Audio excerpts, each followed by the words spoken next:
మిత్రులందరికీ నమస్కారం. ఫ్రెండ్స్, చాలామంది గందరగోళానికి గురవుతున్నారు. ఫస్ట్ ఆఫ్ ఆల్ వీడియోని పూర్తిగా చూడండి, మీకు పూర్తి క్లారిటీ అనేది వస్తుంది. వీడియో చూసిన ప్రతి ఒక్కరు మీ ఫ్రెండ్స్ అందరూ కూడా షేర్ చేయండి, వాళ్ళు కూడా తెలుసుకుంటారు. ఫస్ట్ ఆఫ్ ఆల్ ఇక్కడ అందరూ అర్థం చేసుకోవాల్సిన విషయం ఏంటంటే, అందరూ డిఎడ్ కోర్సులు బిఎడ్ కోర్సులు చేశారు కాబట్టి విశ్లేషణ శక్తి అనేది అందరికీ బాగానే ఉంటుంది. నేను మీకు ఒకే ఒక పాయింట్ చెప్తాను చూడండి. ఒకే ఒక పాయింట్, మార్చ్ 14వ తారీఖున టెట్కి సంబంధించి రిజల్ట్ అనేది విడుదల చేసి మార్చ్ 15 నుంచి మార్చ్ 30 వరకు డిఎస్సి ఎగ్జామ్స్ అనేవి ఎలా పెడతారు, ఇక్కడ క్లారిటీ వస్తుంది కదా. డిఎస్సి ఎగ్జామ్స్ అనేవి జరుగుతాయనే ఆన్సర్ మీకు ఇక్కడ దొరుకుతుంది. ఇక్కడ క్లారిటీగా చూడండి. టెట్కి సంబంధించి మార్చ్ 14న రిజల్ట్ అనేది ఇస్తే టెట్లో ఎవరైతే కొత్తగా క్వాలిఫై అవుతారో వాళ్ళు మళ్ళీ డిఎస్సికి సంబంధించి అప్లై చేయడానికి ఒక 10 రోజులు కనీసం, తక్కువలో తక్కువ, మీరు రోబోల్లా మేము పని చేస్తామంటున్నారు కాబట్టి తక్కువలో తక్కువ ఒక 10 రోజులు మళ్ళీ అవకాశం కల్పిస్తే వాళ్ళు కూడా అప్లై చేసిన తర్వాత అప్పుడు మళ్ళీ ఎగ్జామ్ సెంటర్స్ అనేవి సెలెక్ట్ చేసుకునే ఆప్షన్ ఇవ్వాల్సి ఉంటుంది. ఆ తర్వాత డిఎస్సికి సంబంధించి ఎగ్జామ్స్ అనేవి కండక్ట్ చేయవలసి ఉంటుంది. ఇక్కడ మనకి స్పష్టమైపోతుంది ఈ విషయం గమనించండి. ఇదంతా కూడా తాత్కాలిక షెడ్యూల్. ప్రస్తుతం ఆంధ్రప్రదేశ్లో మొత్తం 13 జిల్లాల్లో కూడా ధర్నాలు జరుగుతున్నాయి, నిరసనలు తెలియజేస్తున్నారు. జగన్మోహన్ రెడ్డి గారి హామీ, నేను అధికారంలోకి వస్తే 23,000 టీచర్ పోస్టుల భర్తీ చేస్తాననే జగన్మోహన్ రెడ్డి గారి హామీ. ఇచ్చిన హామీ ప్రకారం మెగా డిఎస్సి భర్తీ చేయాలని చెప్పేసి టీచర్ పోస్టులు ఖాళీలు పెంచాలని ఇటు ఎస్జిటి సెకండరీ గ్రేడ్ టీచర్కి, స్కూల్ అసిస్టెంట్కి జీవో నెంబర్ 117తో ఎగరగొడుతున్న ఎస్జిటి 16,000 పోస్టులని కలిపి మొత్తంగా స్కూల్ అసిస్టెంట్ పోస్టులు, ఎస్జిటి పోస్టులు ఒక మంచి సంఖ్యలో భర్తీ చేయాలని ఇక్కడ అభ్యర్థులందరూ కూడా నిరసనలు తెలియజేస్తున్నారు. అభ్యర్థుల నిరసనలను కట్టడి చేయడానికి షెడ్యూల్ అన్నట్లు మనకి తెలుస్తుంది. ఎందుకంటే మార్చ్ 14వ తారీఖున నువ్వు రిజల్ట్ ఇచ్చి మార్చ్ 15వ తారీఖు నుంచి మార్చ్ 30వ తారీఖు వరకు డిఎస్సి ఎగ్జామ్స్ అనేవి ఎలా కండక్ట్ చేస్తావు? ముందుగా టెట్లో క్వాలిఫై అయిన వాళ్ళకి కూడా అవకాశం కల్పించాలి అక్కడ డిఎస్సికి సంబంధించి అప్లై చేయడానికి. ఏదైనా ఇన్ఫర్మేషన్ వస్తున్నప్పుడు విశ్లేషణ చేయండి, ఆగమాగం అయిపోయి కంగారు పడకండి. ఇక్కడ ముఖ్యంగా వీళ్ళు ఏం చెప్తున్నారు, వీళ్ళ కథ ఏందనేది ఒకసారి చూద్దాం. టెట్కి సంబంధించి 8/2/2024న టెట్కి సంబంధించి నోటిఫికేషన్ అంటున్నారు. డిఎస్సికి సంబంధించి 12/2/2024న నోటిఫికేషన్ అంటున్నారు. ఓకే, జస్ట్ నోటిఫికేషన్లు అవి. నోటిఫికేషన్లు వచ్చిన తర్వాత అందులో సిలబస్కి సంబంధించి పీడిఎఫ్లు కానీ, ఆన్లైన్ అప్లికేషన్ ప్రాసెస్ కానీ, దానికి సంబంధించిన ప్రాసెస్లు అనేవి ఉంటాయి. ఫీజు పేమెంట్ అనేది 8/2/2024 నుంచి టెట్కి సంబంధించి 17/2/2024. గతంలో ఎప్పుడు చూసినా కానీ ఆన్లైన్ అప్లికేషన్లు అనేవి ఒక 30 రోజులు తీసుకుంటారు. ఎగ్జామ్కి, నోటిఫికేషన్కి కనీసం తక్కువలో తక్కువ ఒక 45 రోజుల నుంచి 60 రోజుల సమయం ఉంటుంది. ఆ సమయం ఇచ్చి ఎగ్జామ్స్ అనేవి కండక్ట్ చేయాలి. ఇప్పటి వరకు సిలబస్ పైనే క్లారిటీ లేదు, సిలబస్ పీడిఎఫే రాలేదు. సిలబస్ ఏందనేది అభ్యర్థులకు ఒక క్లారిటీ లేని పరిస్థితి. క్లారిటీ లేకుండా టెట్కి సంబంధించి ఎగ్జామ్ షెడ్యూల్ ప్రకటించడం, ఇది నమ్మశక్యంగా ఉందా? ఏపీ డిఎస్సికి సంబంధించి ఆన్లైన్ అప్లికేషన్స్ అనేవి 12/2/2024 నుంచి 21/2/2024 వరకు అవకాశం కల్పిస్తారు. అంటే ఇక్కడ ఎవరైతే కొత్తగా 2022 బ్యాచ్ వాళ్ళు, 2023 డిఎడ్ బిఎడ్ బ్యాచ్ల వాళ్ళు ఈ టెట్కి అప్లై చేసి క్వాలిఫై అయితే వాళ్ళకు కూడా డిఎస్సి అప్లై చేసుకోవడానికి ఛాన్స్ ఇవ్వాలి. అంటే ఆన్లైన్ అప్లికేషన్లు అనేవి మళ్ళీ పొడిగించాలి. మార్చ్ 14వ తారీఖున రిజల్ట్ వచ్చిన తర్వాత మళ్ళీ మార్చ్ 15వ తారీఖు నుంచి మళ్ళీ ఒక 10 నుంచి 15 రోజులు ఎవరైతే టెట్లో క్వాలిఫై అయ్యారో వాళ్ళకు కూడా మీరు అవకాశం కల్పించాలి. అప్పుడు డిఎస్సి ఎగ్జామ్స్ అనేవి ఎలా సాధ్యం అవుతాయి మార్చ్ 15 నుంచి 30 వరకు. ఇదంతా కూడా ఏంటంటే ఎన్నికల స్టంట్. నేను అర్థం చేసుకోవాలి, డైరెక్ట్గా నేను చెప్తే బాగోదు. ఇది ఎన్నికల స్టంట్ కోసం మాత్రమే. అభ్యర్థుల్ని ఇంట్లో కట్టడి చేయాలి, నిరసనలు తెలియజేస్తున్నారు. మనం చేసిన పనులన్నీ కూడా జనానికి తెలిసిపోతున్నాయి, వీళ్ళని ఏదో ఒకటి చేసి ఆపాలి. ఈ విధంగా డేట్లు ఇచ్చి భయపెడితే ఆగుతారనే ఉద్దేశంతో ఈ డేట్లను అయితే ఇచ్చారు. మీరు ఇస్తానన్న మెగా డిఎస్సికి నోటిఫికేషన్ ఇవ్వాలి. అభ్యర్థుల ఫస్ట్ డిమాండ్ ఇది. 13 జిల్లాల్లో ఉన్న ఖాళీలన్నీ కూడా భర్తీ చేయాలి.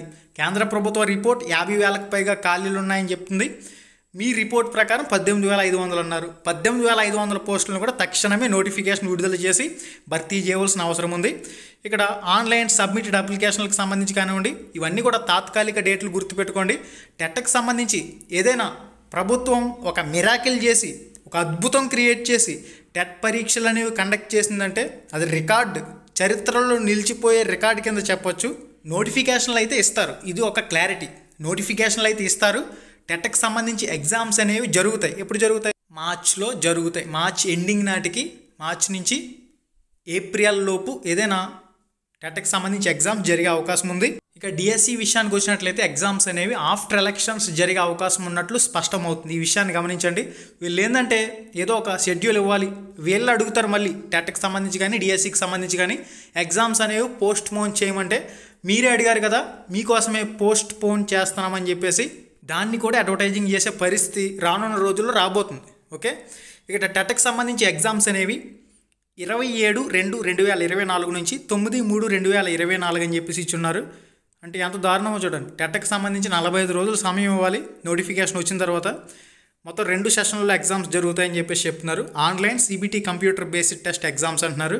వీళ్ళు ఇచ్చిన డేట్ల ప్రకారం ఇవన్నీ జరగాలంటే వీళ్ళ ఏదైతే విద్యాశాఖలో ఒక రోబోలను పెట్టాలి. ప్రతి డిపార్ట్మెంట్లో కూడా రోబోలను కూర్చోబెట్టి పని చేయించాలన్నమాట. అప్పుడు జరుగుతాయి ఈ షెడ్యూల్ ప్రకారం. మన విద్యాశాఖ అధికారులు పనిచేశారంటే ఈ షెడ్యూల్ ప్రకారం ఎగ్జామ్స్ జరుగుతాయనేది అందరూ ఆలోచన చేయాలి. నేను ఒకటే చెప్తా, ఖచ్చితంగా మీరు ప్రిపేర్ అవ్వండి. మీరు ప్రిపేర్ అయిన వాళ్ళు ఎవరైతే పోస్టులు ఉన్నాయో వాళ్ళు ప్రిపేర్ అవ్వండి. మీ జిల్లాలో మీరు ఏ విధంగా పోస్టులు పెంచుకోవాలి ఈ అంశాలపై కూడా దృష్టి పెట్టండి. టెట్కి సంబంధించి మాక్ టెస్టులు అనేవి 19/2/2024 అని, డిఎస్సికి సంబంధించి మాక్ టెస్టులు అనేవి 24/2/2024 అని, టెట్కి సంబంధించి హాల్ టికెట్స్ అనేవి 23/2/2024 అని, డిఎస్సికి సంబంధించి హాల్ టికెట్స్ అనేవి 5/3/2024. ఇది ఇంపాసిబుల్. డిఎస్సికి సంబంధించి ఎవరైతే టెట్ కొత్తగా క్వాలిఫై అవుతారో వాళ్ళు కూడా డిఎస్సికి అప్లై చేసుకోవడానికి ఛాన్స్ ఇవ్వాల్సి ఉంటుంది. మళ్ళీ అప్పుడు వాళ్ళకి సంబంధించి ఎగ్జామ్ సెంటర్ కేటాయించడానికి సమయం ఇవ్వాల్సి ఉంటుంది. ఇవన్నీ పరిగణలోకి తీసుకుంటే ఈ డిఎస్సి షెడ్యూల్ అంతా కూడా ఏదో ఒక బూటకం, జస్ట్ ఏదో అలా ఒక తాత్కాలిక షెడ్యూల్ ఇవ్వాలి కాబట్టి ఇచ్చారు అన్న టైప్లో ఉంది.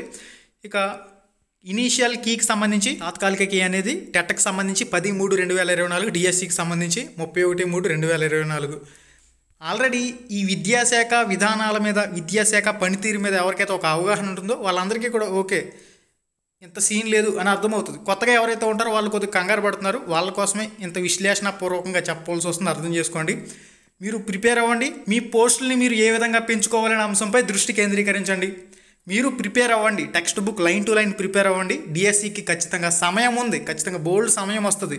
వెయిట్ చేయండి. మంచి సంఖ్యలో పోస్టులు ఉన్నాయంటే మన ఛానల్ తరపున కూడా బిడ్ బ్యాంక్ పుస్తకాలు అనేవి నేను రిలీజ్ చేస్తాను. దానికి సంబంధించి కూడా మీకు ఉపయోగపడే విధంగా text book line to line bid bank పుస్తకాలు మన ఛానల్ తరపున కూడా పోస్టులు మంచి సంఖ్యలో ఉన్నాయంటే అప్పుడు నేను రిలీజ్ చేసే ప్రయత్నం అయితే చేస్తాం. ఖచ్చితంగా వెయిట్ చేయండి. డిఎస్సికి సమయం ఉంటుంది. ఈ విషయాన్ని ముఖ్యంగా గమనించండి. టెట్కి సంబంధించి ఎగ్జామ్స్ అనేవి టెట్కి సంబంధించి ఎగ్జామ్స్ అనేవి మార్చి నెలలో ఎండింగ్ నాటికి జరిగే అవకాశం ఉంటుంది. ఈ విషయాన్ని కూడా గుర్తుపెట్టుకోండి. టెట్ క్వాలిఫై కాలేని వాళ్ళు టెట్ మీద దృష్టి కేంద్రీకరించండి. ఖచ్చితంగా మీరు టెట్ క్వాలిఫై అవ్వాలి. ఇప్పుడు ఎవరైతే ఆల్రెడీ టెట్ క్వాలిఫై 120+, 100+ ఈ విధంగా ఒక మంచి స్కోర్ అయితే ఉందో వాళ్ళు ఏం చేస్తారంటే విద్యా దృక్పథాలు, last 1 year current affairs, standard GK, ఈ కొత్త సబ్జెక్టులు వస్తున్నాయి కదా మనకి, వీటిపై దృష్టి కేంద్రీకరించండి. మిగిలిన సిలబస్ అనేది టెట్లో ఏది ఉంటుందో డిఎస్సికి సంబంధించి కూడా అదే ఉంటుంది కాబట్టి నో ప్రాబ్లం. ఇక ఫైనల్ కీకి సంబంధించి టెట్కి సంబంధించి ఫైనల్కి 11/3/2024, డిఎస్సికి సంబంధించి ఫైనల్కి 1/4/2024 అంటున్నారు. నోటిఫికేషన్లు అయితే వస్తున్నాయి. మీరు ప్రిపరేషన్ అయితే చేయాలి. మీ జిల్లాలో పోస్టులు ఏ విధంగా పెంచుకోవాలనే అంశంపై కూడా మీరు దృష్టి కేంద్రీకరించాలి. ఈ 2 పాయింట్లు దృష్టిలో పెట్టుకోండి. లైన్ టు లైన్ టెక్స్ట్ బుక్లు అనేవి ప్రిపేర్ అవ్వండి. సిలబస్కి సంబంధించి మనకి టెట్కి సంబంధించి 8వ తారీఖు రేపే నోటిఫికేషన్ అంటున్నారు కాబట్టి రాగానే సిలబస్పై ఫుల్ క్లారిటీగా మీకు డీటెయిల్స్ అనేవి ఎక్స్ప్లెయిన్ చేస్తాను. ఏ విధంగా అప్లై చేయాలని కూడా ఎక్స్ప్లెయిన్ చేస్తాను. ఇక మనకి ఫైనల్ రిజల్ట్ అనేది టెట్కి సంబంధించి 14/3/2024 అంటున్నారు. ఇక డిఎస్సికి సంబంధించి 7/4/2024. ఈ డేట్ మనం పట్టించుకోవాల్సిన అవసరం కూడా లేదు. ఇక మనకి ఫైనల్ కీకి సంబంధించి చూసినట్లయితే టెట్కి సంబంధించి ఫైనల్ కీ అనేది 13/3/2024. మన కీ అబ్జెక్షన్లకు సంబంధించి 11/3/2024. ఇవన్నీ కూడా గతంలో ఏ విధంగా జరిగినాయి అంటే చాలా గ్యాప్లలో జరిగినాయి. ఇప్పుడు కూడా అదేవిధంగా జరిగే అవకాశం ఉంటుంది. జస్ట్ వీళ్ళు ఏదో డేట్లు ఇవ్వాలి అనే ఉద్దేశంతో, అత్యుత్సాహంతో ఏదో డేట్లు ప్రకటించాలి, అభ్యర్థులు బయటికి వెళ్ళి మొత్తం గోలగోలు చేస్తున్నారు, వాళ్ళని కట్టడి చేయాలి, ఈ ఉద్దేశంలో మాత్రమే ఈ షెడ్యూల్ ఇచ్చినట్లు తెలుస్తుంది. ఇప్పుడు ఇవన్నీ కూడా చూసి మీరు భయపడవలసిన పని లేదు. ఫస్ట్ ఆఫ్ ఆల్ ఇది గుర్తుపెట్టుకోండి.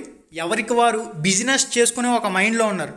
డిఎస్సి అభ్యర్థులకు సంబంధించి మీరు ఇప్పటికే కొన్ని వేలకు లక్షల రూపాయలు ఖర్చు చేసుకుని ఉన్నారు కాబట్టి కొంచెం ఆలోచించుకుని మనీని ఖర్చు పెట్టండి. సిలబస్ పీడిఎఫ్లన్నీ రానివ్వండి. అప్పుడు మాత్రమే బుక్లకు సంబంధించి కొత్త పుస్తకాలపై మీరు కొనే ఒక అంశాన్ని మీరు నిర్ధారించుకోండి.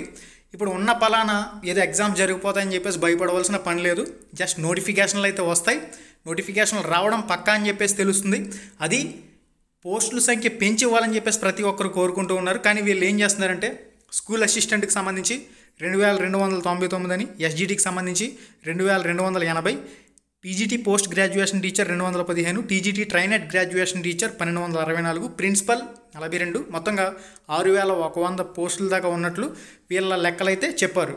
జగన్మోహన్ రెడ్డి గారు 13 జిల్లాల్లో ఉన్న డిఎస్సి నిరుద్యోగులందరి ఆవేదన ఒక్కటే, మీరు 23,000 టీచర్ పోస్టుల భర్తీ అన్నారు, వాటన్నింటినీ భర్తీ చేయండి. ఎస్జిటి పోస్టులు పెంచండి, స్కూల్ అసిస్టెంట్ పోస్టులు పెంచండి. మీరు ఏదైతే హామీ ఇచ్చిన హామీ ప్రకారం 23,000 అన్నారు కాబట్టి కనీసం తక్కువలో తక్కువ 15,000కి తగ్గకుండా నోటిఫికేషన్ ఇవ్వండి. ఇది అభ్యర్థుల demand. Tomorrow all news video చేస్తాను. అర్థమైంది కదా? కంగారు పడకండి. ఫస్ట్ ఆఫ్ ఆల్ కంగారు పడడం అనేసి ప్రిపరేషన్ ప్రశాంతంగా కొనసాగించండి. మీ జిల్లాలో మీ పోస్టులు ఏ విధంగా పెంచుకోవాలనే అంశంపై దృష్టి పెట్టండి.